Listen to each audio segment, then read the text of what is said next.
दोस्तों UP home guard का result कल आ चुका है और जिस तरीके से कैंडिडेट्स का रिजल्ट जारी किया है वो बड़ा ही संदेहास्पद है। और जिस तरीके से जो कैंडिडेट इसमें पास नहीं हुए हैं उनका स्कोर कार्ड जारी नहीं किया गया है और जो उम्मीदवार पास किए हैं परीक्षा उनका भी नंबर नहीं दिखाया जा रहा है।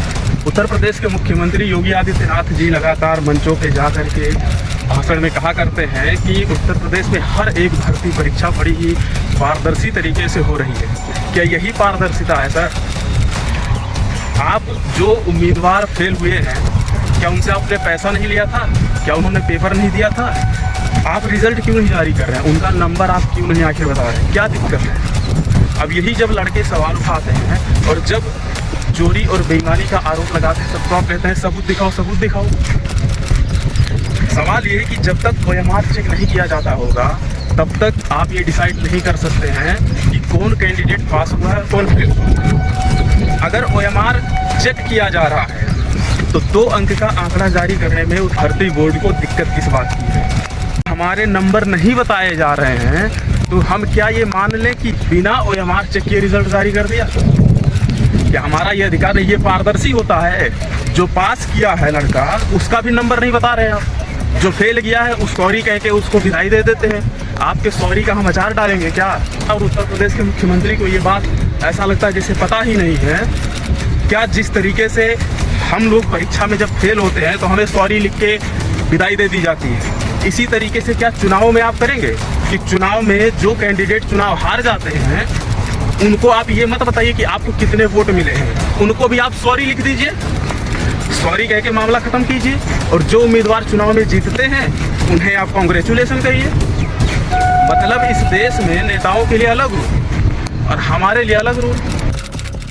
मतलब चुनावी नतीजा जो है वो नेता अपने तरीके से बना लेता है। एक भी रूल अगर चाहे वो राज्य के विधानमंडल से पारित हुआ हो या फिर संसद से पास हुआ हो, एक भी नियम इनका जनता के हित में नहीं है। ये सारे के सारे रूल अपने फायदे के लिए बनाते हैं। लड़का दिन रात एक करके पढ़ाई करता है और तुम उसका रिजल्ट भी खा ले रहे हो। एक तो एक पेपर कराने की हैसियत नहीं है ढंग से, ऊपर से उनका रिजल्ट नहीं देते हो, सॉरी देते हो। सॉरी का हम क्या करें भाई? सॉरी का क्या मतलब है? सॉरी का अचार डालें हम लोग? आपको 2 अंक का आंकड़ा बताने में आखिर दिक्कत किस बात की आ रही है? अगर हम लोग कहें कि आपने बेईमानी किया है भर्ती में, आप तुरंत चिल्लाने लगते हैं कि अरे ये आतंकवादी है या पाकिस्तानी है। दिक्कत किस बात की है? जब ओएमआर अगर चेक कर रहे हैं तो फिर रिजल्ट बताने में दिक्कत किस बात की है? ये हमारा फंडामेंटल राइट और आपको बताना पड़ेगा। लेकिन नहीं, आप लोगों को तो पढ़ाई लिखाई से मतलब नहीं, क्योंकि आपके बच्चे, आपके नेताओं के बच्चे विदेशों में पढ़ रहे हैं, जेएनयू में पढ़ रहे हैं, वहाँ से निकल के वो मंत्री बनेंगे। होमगार्ड की तैयारी कौन करता है? मिडिल क्लास फैमिली करती है, गरीब घर का लड़का करता है। ये सरासर बेईमानी है, ये पारदर्शी भर्ती नहीं है, इसे हम लोग पारदर्शी भर्ती नहीं मानेंगे। और सभी लोगों का स्कोर कार्ड जो पास हुए हैं उनका भी, जो फेल हुए हैं उनका भी। लेकिन हम भले फेल हैं, आप हमारा नंबर क्यों नहीं बता रहे हैं? इतनी बेशर्मी किस बात की है? ये तो आप बताइए सर, कौन देगा जवाब इस बात का? आप लोगों को मालूम नहीं है क्या कि कैसे होता है? रिजल्ट जारी करना नहीं आता है, ऐसे रिजल्ट जारी किया जाता है। यही चीज़ आप चुनाव में भी करिए कि जो चुनाव हार जाएगा उसको आप सॉरी दे दीजिएगा। ये मत बताइए कितने वोट मिले, कितने मतों के अंतर से चुनाव हार या जीत हुई है।